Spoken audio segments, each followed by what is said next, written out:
Hello అందరికీ. అందరూ ఎలా ఉన్నారు? బాగున్నారా? ఇది one of the special vlog అని చెప్పుకోవచ్చు. ఎందుకంటే ఇది అరుణాచలం ట్రిప్ వ్లాగ్. మీ అందరికీ తెలుసు నా వ్లాగ్స్ ఫాలో అయ్యే వాళ్ళకి నాకు శివుడు అంటే చాలా ఇష్టమని. నా విష్ లిస్ట్‌లో అరుణాచలం ఫస్ట్ ఉంటుంది నేను చూడాలనుకున్న ప్లేసెస్‌లో. అయితే మా ఊరు వాళ్ళందరూ అరుణాచలంకి ట్రిప్ వేశారు. నేను ఫస్ట్ వెళ్ళకూడదు అనుకున్నాను. కానీ మా హస్బెండ్ నేను వస్తాను అందరం కలిసి వెళ్దాం అని చెప్పారు. ఇంకా మా హస్బెండ్ వస్తున్నారు కదా అని చెప్పి నేను ఈ ట్రిప్‌కి స్టార్ట్ అయ్యాను. కానీ లాస్ట్ మినిట్‌లో తనకి రావడం కుదరలేదు. కానీ నేను ఆగిపోదాం అనుకున్నాను. కానీ మా ఆయన అస్సలు ఒప్పుకోలేదు. మా హస్బెండ్ వెళ్ళు అని తను ఫోర్స్ చేస్తే ఇంకా నేను బయలుదేరాను. ఈ వీడియోలో కనిపించే వాళ్ళందరూ మా ఫ్రెండ్స్ అనమాట. చిన్న పిల్లల బ్యాచ్ అనుకోవచ్చు. అందరికీ పెద్ద దిక్కు మా మధు అన్న. దీని పేరు అంజలి. బాబుని ఆల్మోస్ట్ తనే ఎత్తుకునింది. నడిచేటప్పుడు కానీ ఏడుస్తున్నప్పుడు కానీ తనే మేనేజ్ చేసింది. తనకి ఆల్రెడీ 2 పిల్లలు ఉన్నారు. సో ఎక్స్పీరియన్స్ క్యాండిడేట్ కదా, తనకు తెలుస్తుంది ఎందుకు ఏడుస్తారు ఏంటి అని. ఎక్కడ బాబు ఇబ్బంది పడలేదు, మమ్మల్ని ఇబ్బంది పెట్టలేదు. మాతో చిన్నపిల్లల్ని వేసుకొని వచ్చినందుకు మాతో పాటు వచ్చిన వాళ్ళు కూడా ఎక్కడ ఇబ్బంది పడలేదు. బాబు అయితే ఈ ట్రిప్ని చాలా ఎంజాయ్ చేశాడు. ఇప్పుడు దాకా బయటకు తీసుకెళ్ళలేదు కదా, ఒక్కసారిగా బయటకు తీసుకెళ్తే తను ఏమైనా విసుక్కుంటాడేమో, పాపం ఇబ్బంది పడతాడేమో అని అనుకున్నాను. కానీ అస్సలు లేదు, బాగా ఎంజాయ్ చేశాడు.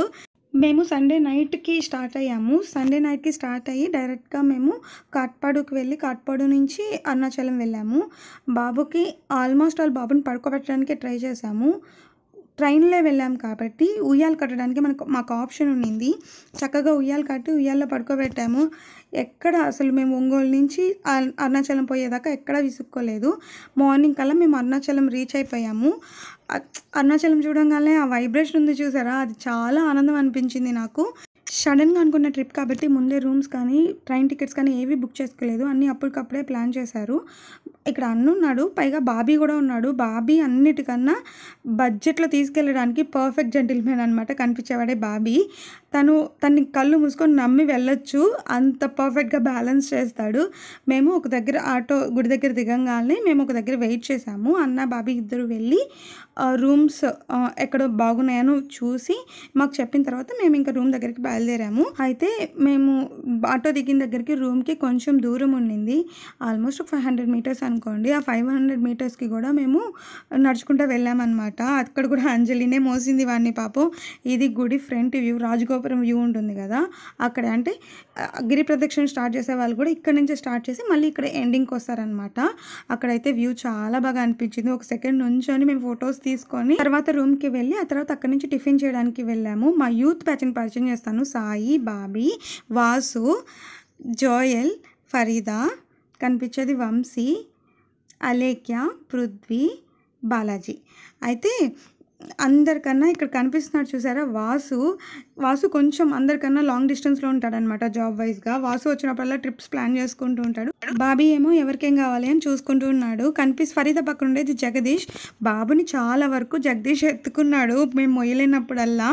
ఇది మేమున్న రూము. టిఫిన్ చేసిన వెంటనే రెడీ అయ్యేసి ఇంకా మేము 2 o'clock కల్లా దర్శనానికి వచ్చేసాము. బాబుని ఎత్తుకొని కిందకు వచ్చేసాడు. నేను కొంచెం లేట్గా వచ్చాను.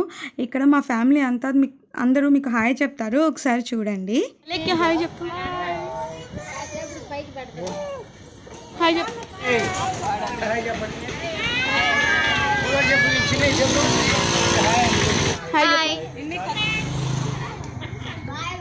మేము తీసుకున్న రూమ్ దగ్గర నుంచి సౌత్ రాజగోపురం చాలా పక్కన, 5 minutes డిస్టెన్స్ అంతే. అందుకని మేము ఆ రూట్ నుంచి లోపలికి వెళ్ళాము. గుడి అయితే చాలా బాగుండింది. అందుకని రాజగోపురం ముందే మేము ఒక గ్రూప్ ఫోటో తీసుకున్నాం అనమాట. వీడియో తీస్తుంది నేను కాబట్టి ఆ గ్రూప్ ఫోటోలో నేను లేను. టెంపుల్ ఆర్కిటెక్చర్ అయితే చాలా బాగుంది. ఇది రాజుల కాలంది కాబట్టి అప్పట్లో గుడి ఎలా తమిళనాడు టెక్స్చర్ బాగా కనిపించింది. లోపల ఆ డిజైన్స్ కానీ అదంతా చాలా బాగుండింది. గుడి బాగా చూస్తే ఇంకా బాగుంటుంది.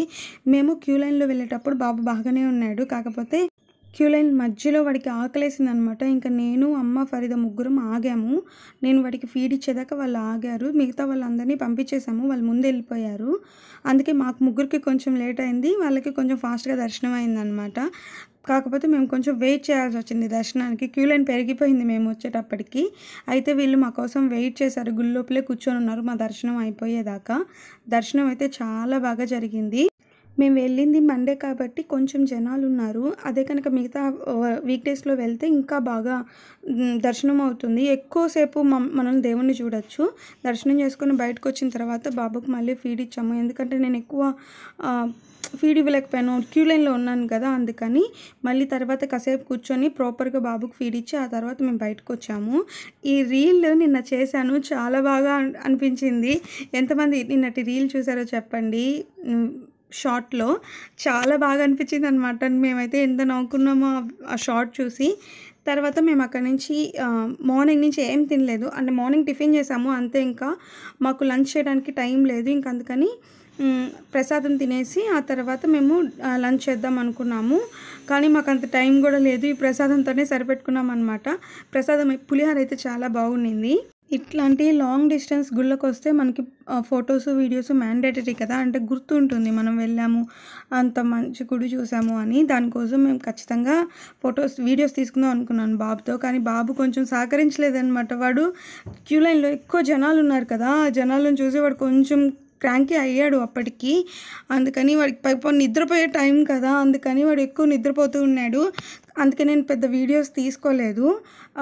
ఒక 2, 3 ఫొటోస్ తీసుకొని వాడిని కూడా ఎక్కువ ఇబ్బంది పెట్టకుండా 2, 3 ఫొటోస్ తీసుకొని వాడిని ఇంక నిద్రపుచ్చాననమాట. అందుకే పెద్ద ఫొటోస్, వీడియోస్ ఏం దిగలేదు వాడితో.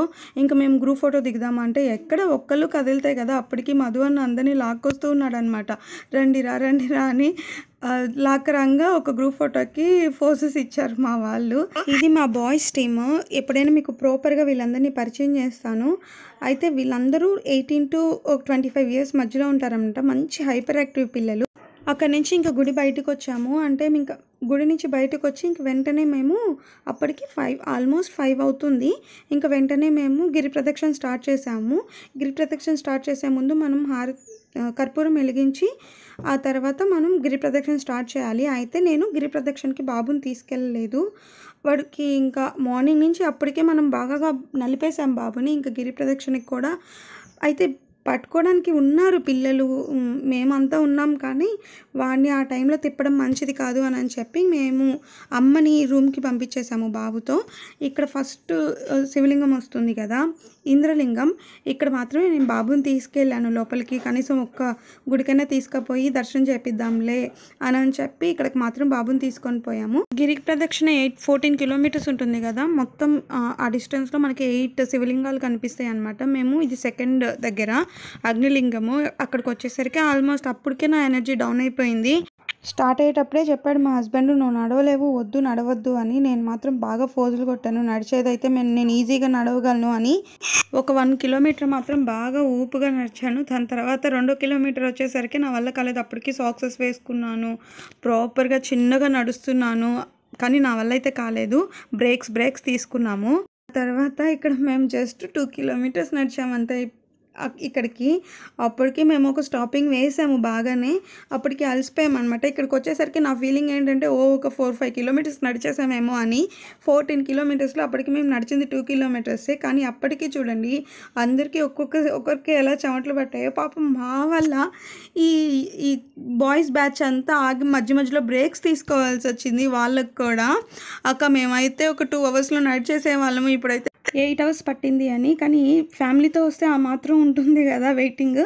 అక్కడి నుంచి మేము మళ్ళీ ఇంద్రలింగం దగ్గర నుంచి అగ్నిలింగం దగ్గర నుంచి యమలింగంకి నాకు తెలిసి 1 కిలోమీటర్ గ్యాప్ ఉందనుకుంటా. ఆ గ్యాపుల్లో ఎక్కడెక్కడ వీలవుతుందో అక్కడక్కడ నేను ప్రాపర్గా కూర్చున్నాను. ఆ తర్వాత ఎక్కడా తినలేదు. 9కో 9:30కో నాకు ఇంక బాగా ఆకలేసింది. టిఫిన్స్ కోసం పాపం చాలా దగ్గర ఆపారు. ఎక్కడ బాగాలేదు. నాకు ఎక్కడ డిన్నర్ కూడా ఎక్కడ ప్రాపర్గా షాప్స్ ఉన్నట్టు కూడా నాకు ఎక్కడ అనిపించలేదు. అక్కడెక్కడో ప్రసాదం పెడుతుంటే కొంచెం ప్రసాదం తినేసి ఇంక నేను మళ్ళీ బయలుదేరామనమాట నడవడానికి. ఒక 3 శివలింగాలకి మాత్రమే నేను లోపలికి వెళ్ళాను. తర్వాత ఏ గుడికి లోపలికి వెళ్ళలేదనమాట. బయట నుంచి ఆ హారతి దగ్గరే దండం పెట్టేసుకొని అక్కడి నుంచి మళ్ళీ బయలుదేరేసాను. మనకి మధ్యలో గిరి ప్రదక్షిణకి మధ్యలో ఇలాగా మనకి ఫుట్ మసాజ్ ఉంటుంది. ఆ ఫుట్ మసాజ్ చేసుకుంటే అని పెద్ద రిలాక్సేషన్ ఏమీ ఉండదు. కాకపోతే కొంచెం పర్లేదనమాట. మనకి కాళ్ళు నొత్తుతారు కదా చిన్నపిల్లలు, అలా ఉంటుంది అంతే. కనీసం పోనీలే అదైనా కొంచెం రిలాక్సేషన్ అయినా ఉంటుంది కదా. దీనివల్ల ఇంకొక 2 కిలోమీటర్లు ఎక్కువ నడవచ్చు అని చెప్పి లెగ్ మసాజ్ చేయించుకున్నాము. జస్ట్ 50 రూపీస్ అనుకుంటా ఒక 10 మినిట్స్కి. ఆ తర్వాత ఇది తెలుసు కదా మనకి మోక్ష ద్వారం. ఇక్కడ నేను పడతానో పట్టనో అనుకున్నాను. పర్లేదు, ఎంత లావుటోళ్ళైనా ఈజీగా వచ్చేస్తారు. ఇంక ఇక్కడి నుంచి నా వల్ల కాలేదు, నేను ఒక్క వీడియో కూడా తీయలేకపోయాను. ఇది రిటర్న్ వచ్చేసాము. బాబుకి చక్కగా ఉయ్యాల కట్టి మేము తీసుకొచ్చేసామన్నమాట. నేనైతే ఇక్కడి నుంచి వీడియో అస్సలు తీయలేకపోయాను, చాలా నొప్పులు వచ్చేసాయి కాళ్ళు.